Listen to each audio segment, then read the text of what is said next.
사사기 16장 23절에서 31절까지 말씀이에요. 사사기 16장 23절에서 31절. 제가 한 절 읽고 여러분 한 절 읽고 교독합시다.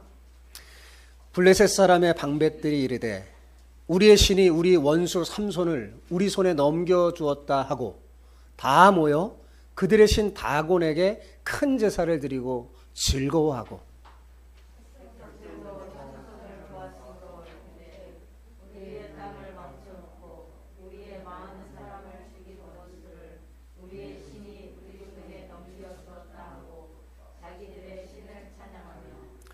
그들의 마음이 즐거울 때 이르되 삼손을 불러다가 우리를 위하여 제주를 부리게 하자 하고 옥에서 삼손을 불러내매 삼손이 그들을 위하여 제주를 부리니라. 그들이 삼손을 두 기둥 사이에 세웠더니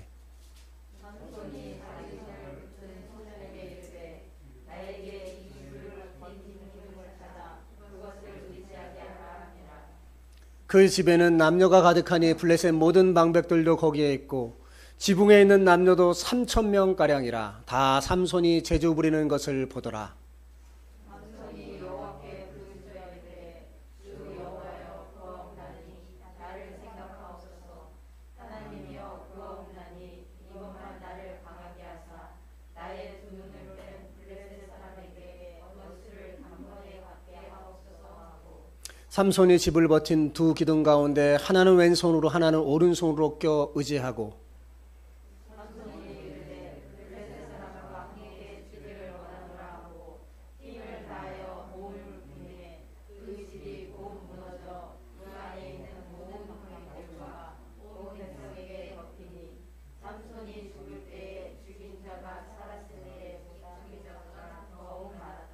같이요.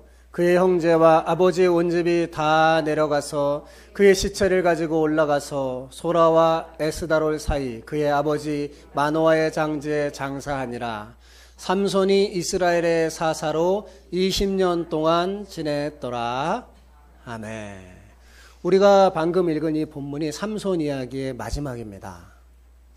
그런데 여기서 우리는 지금까지 하는 전혀 다른 사사의 모습을 두 가지 보게 돼요. 첫째는 피에로가 돼서 제주를 넘는 모습. 두 번째는 적의 장막에서 죽임당하는 사사의 모습이죠. 여러분, 이런 사사의 모습은 우리가 알고 있는 사사의 모습이 아니에요. 그렇죠? 우리가 기대하는 사사의 이미지하고도 다릅니다. 여러분, 피에로의 눈물이란 말을 들어본 적 있습니까? 자신은 마음껏 웃을 수 있는 삶을 살지 못하면서 남을 즐겁게 해줘야 하는 직업을 가진 사람들의 비애를 이루는 말이에요. 남을 웃기던 피에로가 되돌아가서 자신의 고통을 생각하면서 눈물을 흘린다는 이야기죠. 지금 삼손이 그럴 것 같은 생각이 듭니다. 그의 신세가 참 말이 아니죠. 여러분, 하나님의 구원자로 부름받은 삼손이 제주를 넘는 피에로가 돼서 블레셋 사람에게 웃음이나 선사하고 있으니 말입니다. 여러분, 하나님의 백성을 위해서 블레셋 사람과 싸워서 블레셋 사람의 눈에 눈물을 흘리게 해야 할 삼손이 지금 뭐하고 있습니까? 그들 앞에서 피에로가 돼서 그들에게 웃음을 선사해주고 있어요. 그것도 적의 신당에서 말입니다. 얼마나 비참한 신세입니까? 아마도 그의 눈에는 가족들과 민족들에 대한 미안함과 괴로운 후회의 눈물이 흘렀을 겁니다. 여러분, 사사가 광대가 되어버렸어요. 용사가 맷돌을 돌리는 자가 되었습니다. 블레셋과 싸워야 할 자가 블레셋을 즐겁게 하는 자가 되었어요. 그것도 블레셋이 섬기는 다곤 신상에서 말입니다. 하나님을 예배하는 자가 우상의 신당에서 도대체 무엇을 하고 있단 말입니까? 여러분, 삼손의 이런 모습은 당시 이스라엘 백성과 우리들에게 경고하고 있는 거예요. 소금이 맛을 잃으면 어떻게 되는지 말입니다. 여러분, 맛을 잃어버린 소금은 아무 쓸데가 없어서 밖에 버려져서 사람들에게 밟힐 뿐입니다. 여러분, 그러므로 소금이라면 절대로 어떻게 해야 돼요? 맛을 잊어버려서는 안 되겠죠. 오늘은 옆 사람에게 이렇게 축복하면서 인사합시다. 맛을 잃어버리지 않는 세상의 소금이 되어 주께 영광 돌리기를 축복합니다. 됐죠? 시작. 맛을 잃어버리지 않는 세상의 소금이 되어 주께 영광 돌리기를 축복합니다. 아멘. 예. 사랑하는 우리 성도들 모두는 정말 맛을 잃어버리지 않는 소금이 돼서 이 시대에 주께 영광 돌리기를 원합니다. 우리 주마음교회가 그렇고요. 여러분이 말입니다. 자, 삼손을 사로잡은 블레셋 사람들은 어떻게 했어요? 삼손의 두 눈을 뽑아버렸어요. 그리고 감옥에 가둬서 맷돌을 돌리게 했습니다. 자신을 두렵게 하던 그 삼손을 무력화시키고 감옥에 가뒀으니 블레셋 사람들의 입장에서는 여러분 얼마나 즐거웠겠어요. 이에 블레셋 방백들이요, 블레셋 사람들을 다 모았어요. 다 모아놓고요, 자신들이 섬기는 신이 다곤 신이거든요. 그 다곤 신 앞에 큰 제사를 드리고 모든 공을 다곤 신에게 돌립니다. 다곤 신이 우리를 이렇게 이기게 했고 다곤 신 덕분에 우리가 이런 즐거움을 얻게 됐다 하면서 영광을 다 다곤 신에게 돌리는 거예요. 그러다가 이들이 생각을 했어요. 그렇지. 예, 삼손이 있었지 하면서 삼손이 생각나서 감옥에 있는 삼손을 불러다가 자기들의 신전에서 제주 부리게 한 거예요. 그러니까 삼손은 지금 적 앞에서 뭐가 된 거예요? 피에로가 되고 말았던 거죠. 여러분, 타락한 삼손은 적 앞에 너무나 비참한 신세가 되고 말았어요. 머리털이 깎이고 두 눈이 뽑힌 그 삼손이 블레셋 사람 앞에서 온갖 제주를 부리는 그 광경을 여러분 한번 상상해 보세요. 어떨까? 블레셋 사람들의 명령받은 대로 제주를 막 부리는 삼손의 모습을 보면서 블레셋 사람들은 얼마나 비웃었겠어요. 박장대소하면서 삼손과 함께 하나님을 모욕했을 것이 분명합니다. 여러분, 타락한 삼손은요, 그것이 자신의 개인의 수치와 불명예로 끝나지 않고요, 주님께 영광을 가리는 결과를 낳았습니다. 오랫동안 두려움에 떨고 했던 이 장본인이 이제는 광대 노릇하는 것으로 전락한 것을 보면서 그들이 얼마나 통쾌하며 조소를 보냅니까? 그러면서 하나님을 모독하고 있어요. 여러분, 참으로 이렇게 어이없는 꼴을 당하는 이 삼손으로도 얼마나 견디기 힘들었을까요? 그의 귀에도 들렸을 거예요. 저들의 조롱의 목소리. 그 수치와 모욕이 뼛속까지 스며들면서 삼손 자신은 너무나 초라했을 겁니다. 이렇게 모욕을 당해도 자신의 힘을 다 잃어서 어찌할 바 없는 자신의 그 처지를 보고 얼마나 후회했을까요? 너무나 처참한 현상이죠. 원수의 조롱거리가 된 삼손의 모습에서 우리는 소금의 맛을 잃은 그리스도인의 모습이 얼마나 엄청난 결과를 가져오는지 여러분 알 수 있어요. 여러분, 삼손이라는 사사는 한때 어떤 사사였어요? 그 어떤 사사도 가지지 못한 엄청난 힘을 가진, 그래서 블레셋 사람들을 벌벌 떨게 했던 사람 아닙니까? 여러분, 이스라엘의 그 어떤 누구도 적을 그토록 두렵게 했던 인물은 없었어요. 삼손 외에는 없었습니다.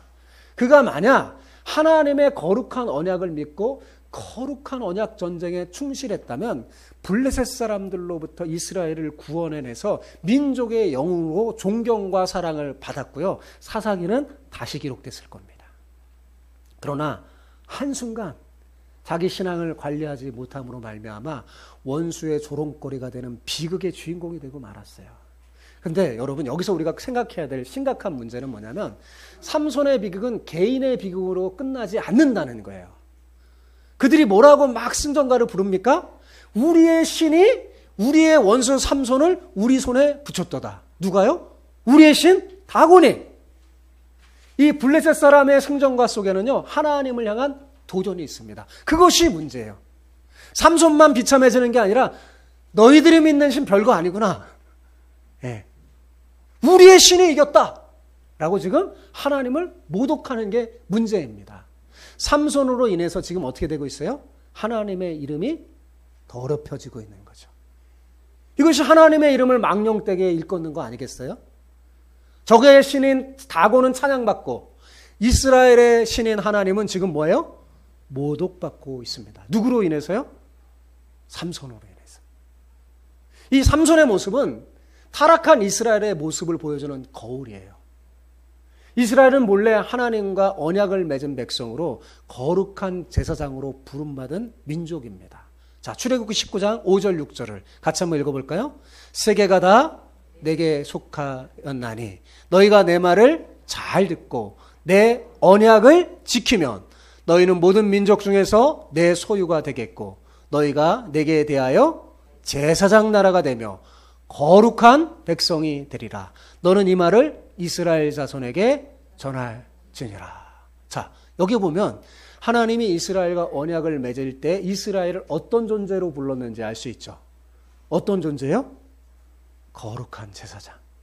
그죠? 거룩한 백성. 그런데 지금 하나님의 제사장으로 부름받은 이스라엘이 뭐하고 있어요? 이방의 신당에서 제주를 부리고 있습니다. 이방인의 제사를 돕고 있어요. 여러분, 이것이 하나님 앞에 거룩한 존재의 의미를 잃어버리고 가나안의 풍족에 빠져서 살아가고 있는 타락한 이스라엘의 모습을 보여주는 거예요. 이것은 여러분 오늘날 우리 그리스도인에게 한 경고이기도 합니다. 여러분, 모든 그리스도인은요 하나님의 제사장이에요. 베드로전서에 보면 왕 같은 제사장이라고 그랬어요. 구약시대에는 특별한 사람만 제사장이었죠. 그러나 사실 하나님이 이스라엘 백성과 언약을 맺으면 뭐냐면 너네 민족 전체는 뭐라고요? 제사장 나라다. 그렇게 말했어요. 그죠? 그리고 신약에 와서 베드로전서에서 분명히 말합니다. 하나님 믿는 우리 한 사람 한 사람이 뭐라고요? 왕 같은 제사장이라고. 하나님의 제사장으로 저와 여러분은 부름을 받은 겁니다. 여러분, 이것이 얼마나 높고 귀한 신분이에요. 그리스도인이 된다는 건 얼마나 존귀하고 영광된 건지 모릅니다. 여러분, 우리가 그리스도인이 된다는 건요, 직접 이제 제사장은 뭐냐면, 제사장의 특권이 뭐냐면 하나님께 직접 나가는 거예요. 하나님께 직접 나가서 예배하는, 하나님의 존전에 예배를 하고 하나님의 말씀을 듣는 거예요. 이거 얼마나 영광스러운 모습입니까? 얼마나 귀한 모습이에요. 여러분, 왜 천주교가 비성경적이냐 하면 바로 이 성경을 이해하지 못하는 거예요. 모든 그리스도인이 만인이 왕 같은 제사장임을, 특별한 신부만이 아니라, 그죠? 우리는 직접 하나님 앞에 나아갈 수 있는 존재예요. 누구 인간 중간의 존재를 거쳐서 나가는 게 아니라 하나님께 나아갈 수 있는 존재가 된 거죠. 이 모든 은혜는 우리 주 예수 그리스도 덕분입니다. 예수님이 십자가에 못 박혀 돌아가실 때 성전의 휘장이 찢어졌어요. 대제사장만 들어가는 그곳에 이제는 예수 그리스도를 믿는 모든 사람이 다 주님 앞에 나갈 수 있는 그런 거룩한 존재가 된 거죠. 근데 본래 우리는 죄로 말미암아 더럽혀져서 하나님께 나아갈 수 있는 존재가 아니었죠. 그런데 예수 그리스도의 은혜로 그 덕분에 우리는 하나님 나라의 제사장 그리고 하나님 나라의 예배자로 세워진 겁니다. 이것은 아무에게나 허락된 일이 아니죠. 그리스도인에게 주어진 너무나 엄청난 영광입니다. 그런데 여러분, 우리가 이 영광을 잃어버리고 다른 많은 것을 하나님과 함께 예배하거나 아니 혹은 그것보다 더 섬기며 살아가고 있지는 않습니까? 여러분, 마치 이스라엘 사람처럼요, 하나님을 섬기면서 동시에 다곤이나 다른 가나안의 신을 섬기는 것처럼 말입니다. 여러분 한번 살펴보세요. 아니라고요? 천만의 말씀입니다. 무언가 내 마음에 집중이 되고 그것이 내 가치관에 영향을 준다면요, 그것은요 하나님 외에 다른 우상을 섬기는 것과 마찬가지입니다. 세상의 성공이나 정욕, 권세 등등, 여러분 현대인의 우상이 될 것이 우리 가운데 너무나 많습니다. 하나님보다 더 사랑하고 귀하게 여기는 그것, 우리는 하나님을 믿으면서 그렇게 또 그것을 붙잡으면 어떻게 되냐? 이스라엘 백성과 마찬가지가 되는 거예요. 하나님을 섬기며 동시에 우상을 섬기는 자가 되죠. 그러면 어쩌면 우리는요, 하나님을 섬긴다고 하면서도 다른 신당에서 제주를 넘고 있는 사람인지도 모릅니다. 여러분, 교회에 들락거리면서 제주는 세상에서는 없는 그런 사람이 절대 되지 마시기 바랍니다. 여러분, 하나님께서 여러분에게 허락한 그 신분이 얼마나 귀한 것임을 알고 그 신분에 걸맞게 살아가는 여러분 되시기 바라요. 삼손은 뒤늦게 깨닫고 후회합니다. 조금만 더 일찍 깨달았으면 얼마나 좋았을까요? 조금만 더 일찍 깨달아서 자기의 사명을 위해 온 힘을 다했다면 얼마나 좋았을까요? 그러나 너무 늦게 깨닫고 말았어요. 그럼에도 불구하고요, 우리의 영원하신, 그 인자하심이 영원하신 하나님은요, 늦은 참회라도 기쁘게 받아주십니다. 늦게 온 탕자라도 기쁘게 받아주세요. 여기서 여러분, 우리가 한 가지 깨달을 게 있어요. 그게 뭐냐면요, 하나님 앞에 나아가는 일에 있어서는요, 너무 늦어서 소용없는 일은 없다는 것입니다. 늦지 않았어요. 조금 늦더라도 괜찮아요. 하나님 받으십니다. 여러분, 주님과 함께 십자가에 달렸던 강도 기억하십니까? 그 강도처럼 늦은 사람이 어디 있어요? 십자가에 못 박혀서 완전히 후회하죠. 자기 인생을 후회하면서 주님 나를 기억해 주십시오. 그 한마디 했어요. 자신을 후회하면, 인생을 후회하면서, 당신이 낙원에 있을 때 나를 기억해 주십시오 했을 뿐인데도 주님은 그 영혼을 받아주셨잖아요. 너희가 오늘 나와 함께 낙원에 있으리라. 하나님의 마음은 이렇게 넓어요. 여러분, 하나님의 언약을 버린 결과 피에로가 되어버린 삼손은 적의 신전에서 제주를 부리면서 참회를 했습니다. 이 지금 순간이 말씀이 되게 중요하다고 알려지네요. 적의 신전에 참회를 했죠. 그러나 그가 이미 참회하는 그 순간 자신의 모습은 어때요? 너무나 비참해요. 시각장애인이 됐잖아요. 그런데 재밌는 건 뭐냐면 여러분, 두 눈이 멀쩡할 때 그의 눈은 여인을 향해 갔어요. 여인들을 향해 막 가고, 드보라를 만났을 때 그 여자가 내가 사랑하는 여자다 라고 하면 하나님은 하나도 안 보입니다. 그런데 시각장애인이 돼서 캄캄한 밤이 찾아오니까요, 하나님이 보이는 거예요. 자기가 누군지 깨닫게 된 겁니다. 자기의 존재 정체성을 알게 된 거예요.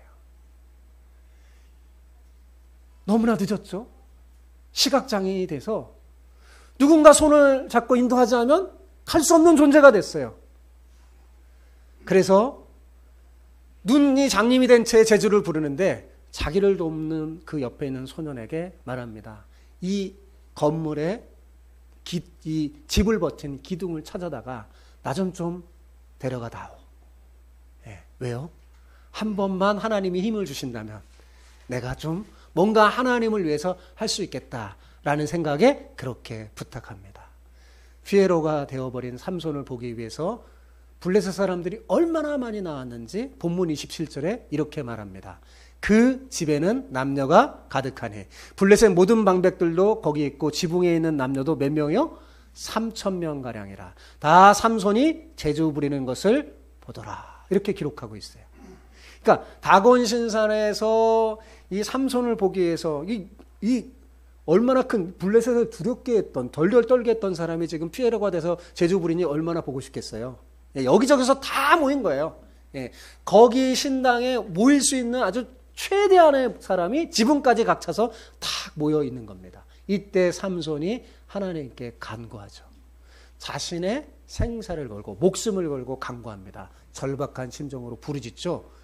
잃어버렸던 믿음을 찾고 마지막이라도 주를 위해 뭔가 할 수 있을까 생각하며 괴로운 심정으로 하나님 앞에 토하며 기도합니다. 28절 같이 읽어볼까요? 삼손이 여호와께 부르짖어 이르되 주 여호와여 구하옵나니 나를 생각하옵소서. 하나님이여 구하옵나니 이번만 나를 강하게 하사 나의 두 눈을 뺀 블레셋 사람에게 원수를 단번에 갖게 하옵소서 하고.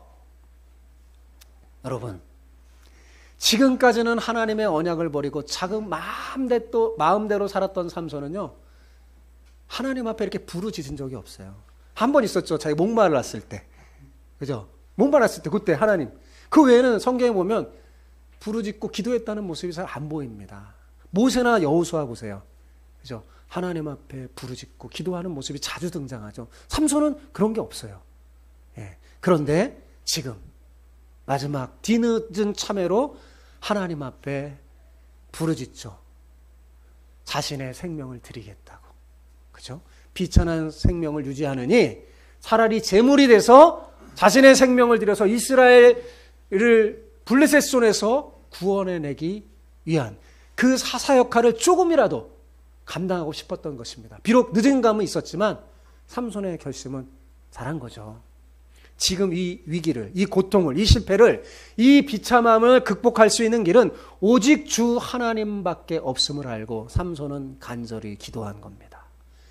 문제 해결의 열쇠가 하나님에게 있음을 알고 자신의 아픔을 가지고 하나님 앞에 나아가는 겁니다. 그렇습니다, 여러분. 그리스도인에게 있어서 유일한 돌파구는 하나님밖에 없습니다. 여러분이 잘하다가 어려움을 당하든지 혹시 잘못하다가 어려움을 당하든지 간에 여러분 그 자리에서 벗어날 수 있는 유일한 길은 하나님을 찾는 거예요. 지금까지 하나님을 찾아서 실패한 사람은 없습니다. 그래서 성경은 말해요. 어떤 사람이 지혜로운 사람이냐? 주님을 찾는 사람. 주께 피하여 주를 찾는 사람. 우리 하나님은 마음이 넓으세요. 주를 찾아 돌아오는 자에게는요, 그 넓은 품으로 안아주시고 회복해 주세요. 그렇습니다, 여러분. 우리의 유일한 돌파구는 하나님이심을 잊어버리지 말길 바랍니다. 그래서 삼손은 하나님 앞에 나간 거예요. 우선 그는 하나님과의 관계를 회복하고 자기의 죄인임을, 자기 자신을 인정하면서 하나님께 말합니다. 이번만, 한 번만 힘쓸 기회를 달라고. 무엇을 위한 힘쓸 기회요? 삼손 자신의 피 맺힌 오난을 갚기 위한 기회죠. 나의 두 눈을 뺀 블레셋 사람들에게 원수를 단번에 갚게 하옵소서라고 기도합니다. 이 본문을 좀 잘못 읽으면 우리가 혼란해질 수 있어요. 개인의 원수를 갚는 일에 강구하는 이 삼손의 행위가 과연 옳은가? 그의 기도를 들어주신 삼손 하나님께서 이 삼손의 개인의 원한을 풀어주시는 것을 기뻐하셨던가? 이렇게 의문을 품을 수 있어요. 그런데 그런 게 아니에요. 삼손이 마지막으로 힘쓸 기회를 달라고 한 것은 단순히 자기의 원수만을 갚기 위한 게 아니라 그런 이기주의에서 나온 게 아닙니다. 물론 자기의 원수죠. 마지막으로 하나님 앞에 쓰임받기 원했던 거예요. 자기에게 기회를 한번 주어진다면 원수 저 블레셋 사람들을 쳐부숴 자신으로 인해서 하나님의 멍에가 지금 실추됐잖아요. 그런 하나님의 존귀하신 그 이름을 다시 높여드리고 싶었던 겁니다. 주님은 이런 삼손의 마음을 아셨어요. 그러기에 기회를 한번 더 준 거죠. 삼손은 블레셋 사람을 위한 놀이개로 살고 싶지 않고 주님을 위해 살고 싶었어요. 사랑하는 여러분, 저는 여러분이 너무 늦게 이것을 깨닫지 않기를 원합니다. 조금이라도 일찍 깨닫는 자가 더 복 있는 사람입니다. 바로 이런 심정을 담아서 하나님 앞에 한 번만 더, 이번만 더다 이렇게 절규했던 거죠. 여러분, 우리도 이번만, 한 번만 할 때가 참 많죠. 아이들도 그러잖아요. 용서할 때 이번만, 한 번만. 누구를 위한 한 번만일까? 한번 생각해 보면서 하나님 앞에 정직하게 나아가는 여러분 되시기 바랍니다. 하나님은요, 우리의 숨은 동기를 아세요. 그래서 하나님 앞에 나갈 때 가장 중요한 것은요, 정직함입니다. 진실함으로 나아갈 때 하나님은 우리를 받아주세요. 삼손은 하나님이 주신 언약을 우습게 여겨서 하나님께 범죄하였지만 하나님은 그런 삼손을 영원히 떠나지 않았어요. 자, 사람들은 이렇게 생각합니다. 머리털도 밀리고 두 눈이 뽑혀서 힘을 다 잃은 삼손. 자, 그의 인생은 끝났다고 생각했겠죠. 그죠? 하나님이 뭐 버렸다고 생각했을 거예요. 그런데 오늘 사사기에 보니까 하나님이 삼손을 버렸습니까? 안 버렸습니까? 안 버렸어요. 하나님은 포기하지 않으십니다. 삼손 자신도 아직 사실은 절망이라고 느꼈을 거예요. 그러나 주님은 삼손을 버리지 않았어요. 하나님은 우리가 크게 범죄했다고 해서 우리와의 관계를 깨끗이 청산하지 않습니다. 우리는 연약하죠. 그래서 자주 넘어져요. 주님은 우리의 연약함을 잘 아십니다.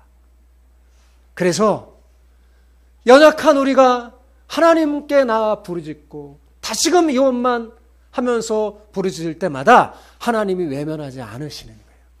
또다시 실패하고 죄를 지은 망정 하나님은 계속해서 우리 손을 붙잡아 주십니다. 실패한 삼손을 우리 주님이 여전히 떠나지 않는 것, 그와 함께 하시잖아요. 여러분, 하나님은요, 그리스도인이 원수들에게 짓밟히는 것을 가장 가슴 아프게 합니다. 왜? 자기 자녀잖아. 마침내 하나님은 삼손을 일으켜 세우죠. 그리고 삼손의 피 맺힌 그 강구를 들어주십니다. 그리고 다중신산에 3,000명이나 모인 그곳에 하나님이 힘을 주셔서 한꺼번에 그들을 다 처리할 수 있는 기회를 주셔서 실추된 삼손의 명예를 완전히 회복하죠. 그래서 30절 하반절에 보면 이렇게 말합니다. 삼손이 죽일 때 죽인 자가 살아있을 때 죽인 자보다 더욱 많았더라. 삼손은 기어이 하나님의 영광을 드러낼 수 있었습니다. 하나님은 단지 개인의 원수를 갚게 해주려고 삼손에게 마지막 힘을 공급해 준 게 아니에요. 땅에 떨어진 하나님의 영광을 더 드높이고 아울러 주님의 자녀인 삼손의 원한을 풀어주고자 삼손의 마지막을 아름답게 장식하도록 만들어주셨어요. 하나님은 우리를 정말 사랑하십니다. 삼손이 있는 힘을 다해서 다곤 신전에 지탱하고 있는 두 기둥을 잡아서 무너뜨린 후에 블레셋 3,000명과 함께 최후의 장렬한 그런 최후를 맞이하게 했죠. 그래서 삼손의 죽음이 헛되지 않게 했어요. 만약에 그렇지 않았다면 얼마나 비참했을까요? 피에로가 돼서 그 감옥에서 죽었다면 정말 그는 두고두고 영원한 비참함 속에 살았을 거예요. 하나님은 그렇게 하지 않게 하신 겁니다. 하나님은 범죄한 삼손을 버리지 않으셨어요. 더더욱 주님의 자녀가 원수의 조롱거리 가운데 수치당하는 모습을 볼 수가 없으셨어요. 그래서 다시 한번 기회를 주시죠. 그만큼 하나님은 삼손을 사랑했던 겁니다. 하나님이 삼손만 사랑하실까요? 그렇지 않습니다. 여러분 모두도 사랑하시는 줄 믿습니다. 우리가 주님께 크게 범죄하여 징계를 당한다 할지라도 여전히 주님이 나를 사랑한다는 사실을 깨닫고 주께 돌아오는 여러분 되시기 바랍니다. 여기 삼손도 그렇고 탕자도 마찬가지. 돌아올 때, 부르짖을 때 해결책이 있습니다. 창세기 여러분 15장에 보면 하나님이 아브라함과 언약을 맺는 장면이 나오는데요. 그 방식이 굉장히 독특합니다. 그리고 신학적으로 이 장면은 굉장히 중요한 장면이에요. 어떻게 했냐면 아브라함이 산 짐승을 가지고 반으로 딱 쪼개요. 그리고 둘을 마주스게 딱 해놨더니 잠시 후에 타는 횃불이 그 사이를 확 지나갑니다. 이것은 고대 근동지방 사람들이 언약을 체결할 때, 계약을 맺을 때 하는 풍습과 굉장히 비슷한 거였어요. 그런데 그 본질과 내용이 조금 달랐어요. 왜냐하면 이때 당시 고대 근동지방의 그 풍습이 언약을 맺는데 계약을 맺을 때 어떻게 하냐면 산 짐승을 잡아다가 가운데로 쪼갭니다. 딱 쪼갠 다음에 서로 계약을 맺어요. 어떻게 할 것이다. 내가 이렇게 할 때 당신은 이렇게 하고 어떻게 할 것이다. 계약을 맺은 후에 어떻게 하냐면 그 쪼갠 짐승 사이로 계약 당사자 둘이죠. 둘이 그 사이를 지나갑니다. 그 지나가는 행위가 뭘 상징하냐면 지금 계약한 당신과 내가 언약을 어길 경우 여기 짐승처럼 쪼개질 것이다 라는 거예요. 강력한 언약이죠. 이 언약을 지키지 않으면 뭘 내놓으라는 거예요? 목숨을 내놓으라는 거죠. 이게 고대 근동 지방의 언약의 풍습이었어요. 그런데 하나님이 아브라함과 언약을 맺는 방법은 조금 달랐어요. 자, 쪼개진 짐승 사이에 하나님을 상징하는 타는 횃불만 지나갔어요. 그 아브라함은 어때요? 지나가지 않게 했어요. 왜 그랬을까요? 왜 하나님은 쪼갠 짐승 사이로 자신만 지나가고 아브라함은 지나가지 않게 한 걸까요? 그것은요, 우리 연약한 인간을 향한 배려였어요. 여러분, 만약 우리가 언약을 파괴할 경우 어떻게 해야 돼요? 생명을 내어놓아야 되는데 그 후에는 어떻게 다시 언약을 갱신할 수 있겠습니까? 못하잖아요. 다시 회복할 길이 없어요. 하나님은 우리의 연약함을 너무 잘 아세요. 그러나 하나님은 자신은 가능하게, 만약 우리의 연약함으로 인해서 언약이 파괴될 경우 자신의 생명을 내걸고 다시 언약을 회복하겠다는 뜻이에요. 그러니까 하나님은 우리와 세운 언약을 영원히 파괴하고 싶지 않은 거예요. 여러분, 우리가 예수님을 믿고 고백하는 것은요, 하나님과 언약을 맺는 거라고 그랬죠. 우리는 언약 백성이에요. 하나님과 언약을 맺는 거예요. 하나님은요, 우리의 언약을 파괴하지 않기 위해서 지금 뭐 하는 거예요? 자신의 목숨을 내어놓는 거죠. 이처럼 하나님과 우리 사이의 언약은요, 생명을 내건 언약이에요. 아니, 엄중한 언약이죠. 하나님께서 이 언약에 생명을 놓으셨기 때문에 생명을 놓으시고 이 언약을 위해서 하나님은 모든 것을 다 하십니다. 그래서 하나님과 우리 사이의 언약이 무엇인지 우리는 좀 분명히 알아야 할 필요가 있어요. 그래서 제가 이런 설명을 하는 거예요. 그런데 자, 이스라엘과 삼손은 이 언약을 너무나 쉽게 생각한 거예요. 그 결과 안식의 땅에서 안식을 누리지 못하고 삼손이 어떻게 됐어요? 적의 신전에서 적의 신을 위해서 제주를 넘는 피에로 신세가 되고 만 거죠. 여러분, 우리는 흔히 십자가 합니다. 십자가가 뭐죠? 십자가가 왜 구원을 상징하는 걸까요, 여러분? 그것은 십자가가 바로 하나님의 목숨을 내건 새 언약의 상징이기 때문입니다. 뭐의 상징이라고요? 새 언약의 상징이에요. 우리로 인해서 파괴된 언약을 하나님께서 자신의 목숨을 내어버리고 다시 회복한 새 언약이에요.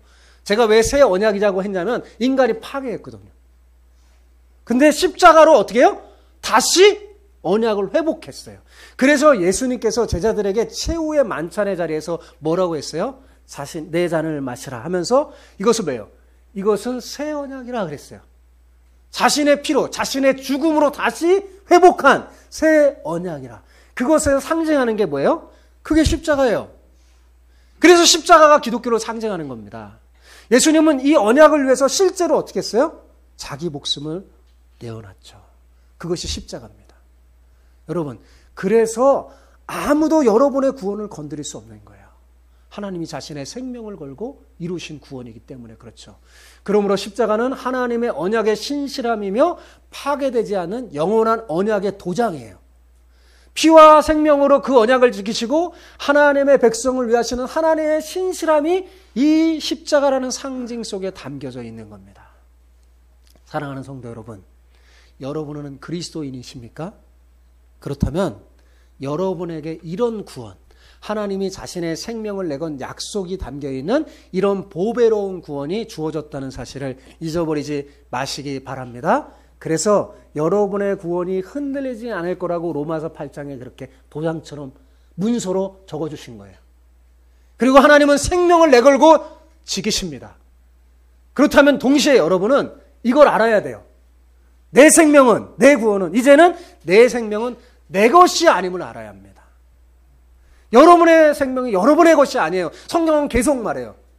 너희 것이 아니다. 내 것이라. 왜요? 하나님이 자기 목숨을 주고 다시 샀기 때문에. 그래서 하나님이 우리를 살리시려고 자기 생명을 내어놓은 것처럼 여러분, 이 하나님의 은혜를 아는 그리스도인이라면 우리도 마땅히 주를 위해 살아야 하는 거예요. 그죠? 삼손은 지금껏 자신의 힘을 자기를 위해서만 살았어요. 근데 마지막에 깨닫고 어때요? 주를 위해 살았죠. 여러분, 마지막만이 아니라 우리의 남은 생에 주를 위해 살아가는 여러분이 되시길 바랍니다. 그런데 만약에 우리가 이 거룩하고 아름다운 자신의 정체성을 잃어버리고 삼손처럼 세상 풍조대로 살아간다면 어떻게 될까요? 오늘 삼손의 이야기가 그걸 들려주는 거예요. 경고하고 있는 거예요. 피에로가 돼서 피에로의 눈물을 흘리게 될 것이라는 거죠. 예수님은 우리의 정체성을 소금에 비유해서 말씀하신 적이 있어요. 그죠? 너희는 세상의 소금이라. 어디의 소금이라고요? 세상의 소금이라. 그런데 소금이 그 맛을 잃으면 아무 쓸데가 없어 버려서 사람들에게 밟히는 것처럼 그리스도인이 자기 정체성을 잃어버리고 상실한 채 하나님의 언약을 버리고 세상 사람과 똑같이 살아가면 어떻게 되는지 알려주는 거예요. 그러면 결국 세상 사람에게 밟히고 버림받는 신세가 돼요. 그런데 그것뿐만이 아니에요. 우리가 섬기는 하나님의 영광을 가리게 된다는 거죠. 말하자면 세상의 소금인 우리가 맛을 잃어버리면 내 자신만 밟히는 데에서 끝나는 게 아니라 어떻게 해요? 주님의 영광도 가린다는 게 문제입니다. 왜냐하면 그리스도인이란 하나님과 언약을 맺은 언약 백성이요 하나님 나라의 공인이기 때문입니다. 그러므로 여러분, 그리스도인 우리는 처신을 잘해야 돼요. 그래서 우리가 잘 살아야 된다는 거예요. 우리는 그냥 우리 한 사람 욕먹고 끝나는 게 아니에요. 우리가 잘못하면 세상의 조롱거리가 되며 하나님이 욕을 얻어먹고 있어요. 지금 우리 그런 걸 보고 있잖아요. 그죠? 그래서는 안 된다는 것을 사사기 기사가 지금 말해주고 있는 거예요. 나 하나쯤이야 라는 생각으로 방심하거나 엉뚱한 욕심을 내면 여러분 큰 코 다칩니다. 사탄은 이것을 잘 알고 있기 때문에요. 언제나 그리스도인이 우리를 넘어뜨리려고 합니다. 사탄은 우리 한 사람을 넘어뜨리는 데 만족하지 않고 우리를 통해 하나님의 영광을 가리는 일을 길을 쓰고 하려고 할 거예요. 그러므로 사랑하는 성도 여러분, 지금 사탄은요, 우는 사자와 같이 삼킬 자를 찾으려고 덤빈다고 했습니다. 그때 이 사탄의 공격을 대비하며 살아야 돼요. 그게 종말을 사는 사람의 자세예요. 그러면서 어떻게 해요? 대비하려면 정신을 차리고 깨어 있어야 되는데, 깨어 있는다는 것은 그냥 잠을 안 잔다는 게 아니라 여러분이 평상시에 말씀과 기도로 무장해야 한다는 거예요. 말씀과 기도로 무장해야지 내 영혼이 깨어 있어요.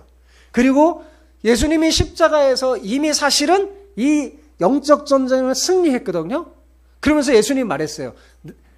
너희가 세상에서 환난을 당하나 걱정하지 말라, 두려워하지 말라. 내가 세상을 이겼다. 그러면서 알려줬어요. 너희가 세상을 이기는, 이 전쟁에서 이기는 힘이 하나 있는데 그것은 바로 믿음이다 라고 알려줬어요. 예수님께서 십자가에서 이미 승리한 그 언약 전쟁의 바통을 여러분 우리가 이어받아서 최후 승리 얻기까지 우리가 해야 할 일은 뭐냐? 믿음의 싸움을 계속 싸우는 거예요. 그렇게 계속 싸워 마지막 때 하나님의 영광이 되는, 하나님이 자랑하는 우리 주와 함께 하나님이 자랑하는 여러분이 되기를 축복합니다.